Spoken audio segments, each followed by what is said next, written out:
Bajans, when is the last time you went to the supermarket?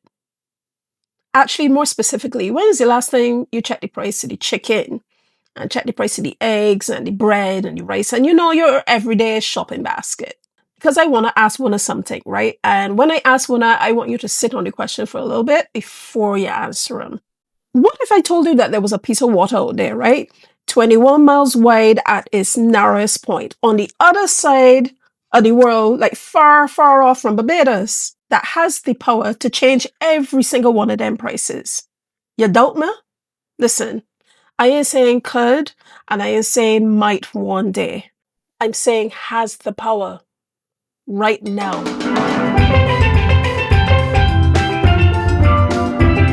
Now, I'm not here to frighten anyone. I'm just a regular everyday Bajan. I just trying to understand what is going on right now in the world because it's really troubling to me. And if you're hearing the news and all that sort of thing, I'm sure it's troubling all the one or two. I especially am troubled about what it could mean for all of we Bajans, those of us in the diaspora and those on the rock that we call home. So today we can dive into this a little deeper so that you can understand it a little better. As I do my research, I share them with you, and we can talk about the Strait of Hormuz. Yes, that Strait of Hormuz. Because what is happening there right now has a very direct, very specific, and very traceable line right into the shopping basket. You think I'm wrong? Let me call it a beige story. Now, before we talk about Barbados, we can talk about that body of water that I did just talking about, that most of us have never seen, we've never visited, and we never even had a reason to think about until now. The Strait of Hormuz sits between Iran on one side and Oman on the other side. At its narrowest point, as I mentioned, it is 21 miles wide. To put that into a little bit of perspective for you, it is roughly the distance between Bridgetown and somewhere in the middle of St. Philip, somewhere around 21 miles. But through that 21 miles of water passes approximately 20% of the world's oil supply every single day. Now, and this is the part that most people don't seem to know about, oil is not the only thing that has been moving through that strait. And this is something that I mentioned in this short right here. You can go and check them out, but I can dump some information in this here too. So yeah, do a tack or two and listen to both, but listen to this first. Roughly 1/3 of the world's seaborne fertilizer trade, approximately 16 million tons per year, also passes through the Strait of Hormuz. You hear what I tell you? 16 million tons of fertilizer. I'm going to come right back to what those numbers specifically mean for Barbados. But first, let me tell you where we stand right now as of right now that I am recording this video, the 9th of April, 2026. So there was a ceasefire announced between the United States and Iran. And many people, understandably so, assumed that that meant that the Strait of Hormuz was now back in business and open, right? But here is what the record actually shows right now, okay? Reuters reported yesterday, April the 8th, that shippers were still seeking clarity on whether they could even safely transit through the strait before resuming normal operations. And as of this morning, April the 9th, Euronews confirmed normal shipping in the Strait of Hormuz has not yet resumed. So Iran is issuing what they are now calling new passage conditions.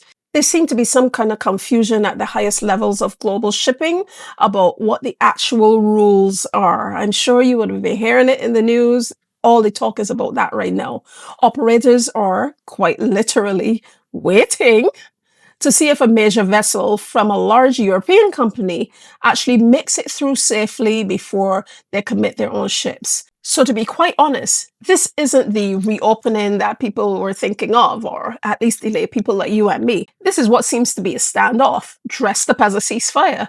And while the world waits, the clock on our food supply, the Bajan food supply, and even broader, the Caribbean food supply chain, is ticking. Listen, I know that someone already thinking, Zana, what does the Middle East have to do with Barbados? Look, shut up your mouth, do. Listen, everything.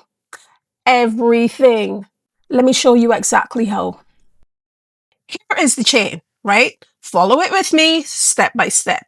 Because what is happening in the Strait of Hormuz, right? The fertilizer shipments from the Persian Gulf region are being disrupted up in there or being rerouted around Africa, adding weeks and significant costs to every single journey. The Food and Agriculture Organization of the United Nations, the FAO, is already warning that fertilizer prices could be between 15 to 20% higher in this first half of 2026. Keep that in your mind, 15 to 20%. Now, in a large country with its own agriculture production base, that is already uncomfortable.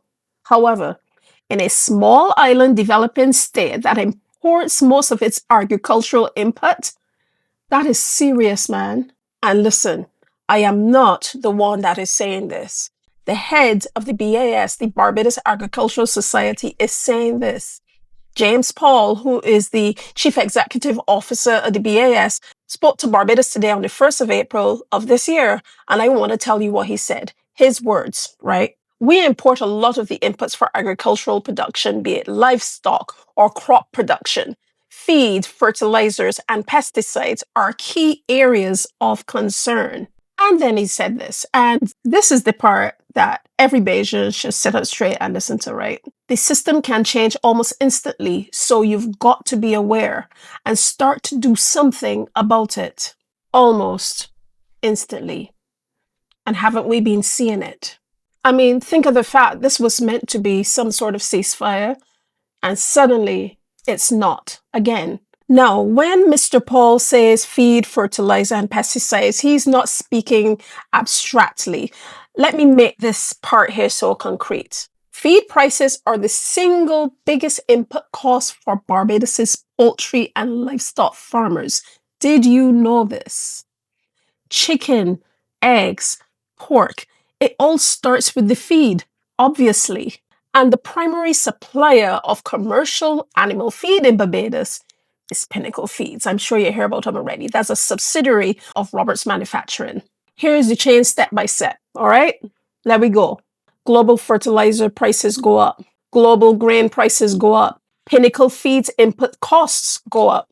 Pinnacle Feeds adjust their prices. Your poultry farmer is paying more per bag of feed. The cost got to go somewhere. I guess where it can go? To the market. And on to you. So I need to ask you again, remember that question from the beginning? When last did you check what your chicken is actually costing you right now? Because what is happening in that 21-mile stretch of water in the Middle East has a direct, traceable, documented line to the price tag on that food that you got to buy to feed yourself and your family. And now I want to show you why we should have seen this coming. Now, let me be honest with one another, right? This is not new. Barbados has been through this before, twice actually in the last 5 years. Both times, the chain of events looked almost identical to what we are watching unfold right before our eyes. You're probably scratching your head and want to know, what on earth are you talking about? Listen close. 2021, because I don't know if these platforms can actually let me saying this, but yeah, that pandemic and they so. Global supply chains seized up, container ships could not move, grain prices spiked, and here in Barbados, Pinnacle Feeds signaled that feed prices needed to increase by as much as 26%. It was 26%, my people. Think about what that means for every poultry farmer already operating in thin margins. A 26% increase in your single biggest input cost doesn't just hurt. It can actually shut you down entirely. We have seen this with a variety of things all over the place. The government stepped in. So in 2021, they injected 4 million Bajan dollars in price support for poultry and livestock farmers, specifically to prevent those increases from being passed directly down to the consumers, because you can imagine what that would have been like. Then we can move forward a little touch. 2022, Russia invades Ukraine. Now, you may be scratching your head again, but listen to this. Russia and Ukraine are among the world's largest suppliers of grain. When that war started, the grain prices spiked up. And once again, Pinnacle Foods indicated plans to increase the prices, this time by as much as 21%. And again, the government stepped in, and this time, 2 million Barbados dollars to stabilize the sector. Now, I need to be clear because I know someone went already. Again, I ain't here to criticize the intervention. Mr. Paul himself even acknowledged them, and I can quote him yet again. I really think that there are times when things as these happen, governments have to stabilize industries. Certainly, it helped to stave off an increase in price, which was necessary, and of course, it helped to keep the local agricultural sector competitive. These subsidies are necessary because it's going to help your pocket, and they really helped in the short term. But here is the question that I wanted to think about, right? So in 2021, it cost the government 4 million Bajan dollars to hold the line. And then right after the next year, 2022, 2 million Barbados dollars. If the Strait of Hormuz remains blocked or even partially disrupted, and it's this go on and on and on and on, through the second and the third quarter of 2026, and the fertilizer prices go up 15 to 20% across the board, what ain't never gonna be this time? Seriously. And I know that one gonna say, but yeah, that's a positive. But where is it gonna come from? You see why all of this is a real problem? More importantly, is the system actually ready? Now again, I need Wanna to hear this next part carefully because I am not here to paint any gloom and doom picture. I am here to give Wanna the full picture. And as for me, I like to know everything. So I would know, I don't get no surprises. So I'm hoping you'd appreciate that as well. The full picture actually genuinely has some good news in it. Let me start with where Barbados actually stands fiscally right now as of this moment. So on the 20th of March 2026, the Central Bank of Barbados delivered a speech. The title of the speech, you can go and look it up for yourself, Shared Seas, Shared Struggles. You see them right here. So even the title tells you that they understand the global context. And this is what that speech confirmed about Barbados' position. Our foreign reserves have grown from 220 million Barbados dollars to 3.3 billion Barbados dollars. That gives Barbados about 32 weeks of import cover. You see where I'm going with this, right? At least we have cover for roughly 32 weeks. The economy has actually grown for 17 consecutive quarters. The public debt has actually been reduced from 117.9% of GDP down to 93.3%. So listen, I am an economist, but I sit down and I read and I look and I research and things. So let me break them down a little bit. Barbados has literally gone from being in one of the worst financial positions that they have ever been in to being one of the strongest positions it has been in decades. And that matters because when a global shock hit, a country with strong reserves and strong import cover and manageable debt has options. Very important. A country with empty coffers and heavy debt does not. Thankfully, Barbados is actually in a better position today than it was in 2021, than it was in even 2022. It may not feel like it at times as a normal everyday Bajan, trying to live your life. But something positive actually has happened. But here's the thing. This is something we actually need to take into consideration. A macro level strength doesn't automatically translate into a micro level protection. The farmer in a chicken pen in St. George who is looking at the 20% increase in his feed costs is not sitting at the central bank reviewing reserve figures, is he now? Come on. He is going to work out whether he can actually stay in business. Grassroots stuff. So, what is actually happening in the sectoral level? The Minister of Agriculture has been speaking out about regional agricultural cooperation, especially with St. Lucia. This is something that I have been mentioning in a previous video. Looking at agro-processing, livestock genetics, and joint export strategies. The logic being that small islands working together can build the kind of supply chain resilience that no single island can actually achieve alone. Because we are small island states. So that makes sense. This, this is the right conversation to be having. And I've said this before, I've said this in the previous video, because the vulnerability that we're describing, the dependence on imported feed from all these far off places, the imported fertilizer, the imported pesticides, that is not exclusively a Barbados problem. That is a whole Caribbean problem. And a Caribbean solution makes strategic sense. And this here so is significant. On April the 16th, 2026, in just a week from today, UNCTAD, I don't know, it's UNCTAD, I don't know how they pronounce it, but that entity is holding a workshop specifically to present and validate Barbados's national assessment on sustainable food supply chains and trade policy. So, as I'm making this video, that conversation isn't only going to be coming together in a week, but it's actively happening on an international level. However, and again, I want to ask you this question with respect, not with accusation and not with agenda, right? So don't go and get your spines up in the back and thing. Is this happening fast enough, or shouldn't we have been thinking about this before all of this? Because Mr. Paul has actually said this himself. He said that things can change almost instantly. I've said this before, not in a month, not after the workshop concludes its findings and we in a good place and it can happen like this. And what the historical record shows in 2021 and in 2022, this is just recently, is that Barbados responds well after the crisis arrives. And I said in the previous video, I will tag it here somewhere up in the corner. Go and watch them after.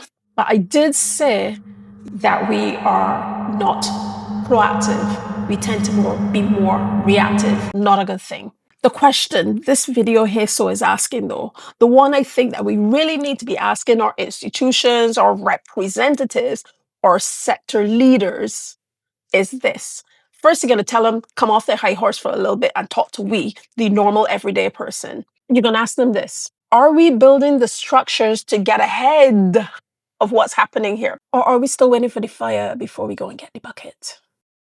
All right, let me bring this one home. Because I'm not going to stand here and tell one to go and stockpile rice, even though, to be honest, that's where my head going. I am not going to tell you to go and panic buy neither, all right? Calm down, cool your horses. But what I can suggest is these three things. Grounded things, practical things, things that every single Bajan, not only at home on the rock, but also in the diaspora like me, can actually do. Number one, support local where you can, please. You know we got this penchant for thinking that everything outside is better. Stop that right now, please.